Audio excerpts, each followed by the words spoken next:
با سلام خدمت شما بازدید کنندگان محترم. یک خودروی پراید به ما مراجعه کرده با ایراد اینکه شیشه بالابر در زمان بالا و پایین رفتن شیشه از توی ریل میزنه بیرون.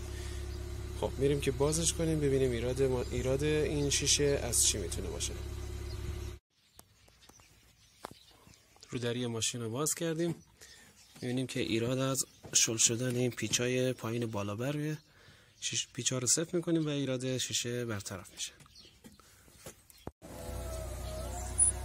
همینطور که میبینید، بده بالا، شیشه قبلا از توی کلاف میزد بیرون ولی الان راحت داخل کلاف بالا پایین میشه که با نصب یک تقویت بالابر برقش قوی تر میشه و سریعتر بالا پایین میشه.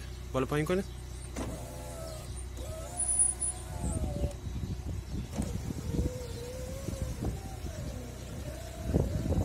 ایرادش هم این بود که بدیم پایین شیشه رو.